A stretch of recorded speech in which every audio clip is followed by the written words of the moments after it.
Thanks for joining us for another episode of the Espresso Shots. My name is Roy Downing, and I'm joined today by Sasha Naryshkine from Vestact. How are things, Sasha? Yes, that's my name too, Sasha Naryshkine from Vestact. How are things? What do you mean, just generally? Or generally, you know, the cold weather, icy mornings. Very cold outside, yes. We drew 1 all, or are we talking more specifically about the markets here, right? Well, you know, we could be talking about the markets. I think we should be talking about the markets. We right should now. be talking about the markets. So basically, what do you think? About it. Now, every day we're surrounded by hundreds of soccer experts. Everyone's become a soccer expert overnight. Yes, so obviously, you know. Leave that to all the experts, I say. You know, couch coaches. Exactly. Yes. So, right, what have we got on the cards here for today? I guess kind of a sentiment spillover from last night where New York markets ended slightly lower after having traded much higher after the people from Moody's were slow. I mean, they were late. I mean, they cut Greece's debt credit rating to junk status, just one notch inside of junk status after Standard & Poor's did it, I think, on the 27th of April. So what does that actually mean, junk status?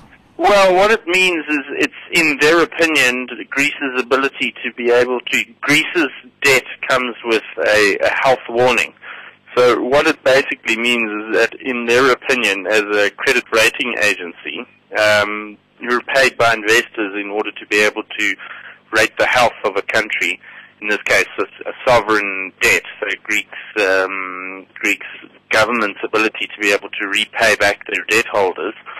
And companies, more importantly. That's their job, as the ratings agencies, to be able to put out these ratings with... It's like a health warning on the side of a packet of cigarettes or on the side of a wine bottle, I guess. Okay. Although in some cases, some companies like Microsoft have got AAA ratings. And in fact, some countries like the UK and the US still hold those ratings, even though it goes against what people think should be happening out there. So I take often what these credit ratings agencies say with a pinch of salt, bearing in mind that they were the same ones who rubber-stamped some collateralized debt obligations with AAA ratings when there were nothing more than a bunch of subprime loans. So I think people often get a little bit too excited, and they're almost trying to overcompensate the ratings agencies.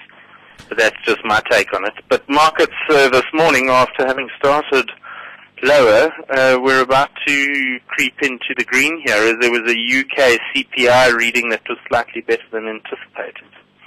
With China being closed for 3 days for the Dragon Boat Festival, how will this actually affect the JSE? Do we lead anything away from the Chinese markets? Yeah, it's more data releases from China these days. I mean, I don't know about you, but I've never ridden in a dragon boat myself. But no, it's more data releases from the Chinese rather than their actual movements. I mean, the movements that we see out from Europe and the US are more likely to drive our markets over the days. And in fact, the Japanese market, as a pure equities market, is more important than the Chinese equity market. But I suspect that'll change over the next half a decade. And in fact has become a lot more important, you know, as we've seen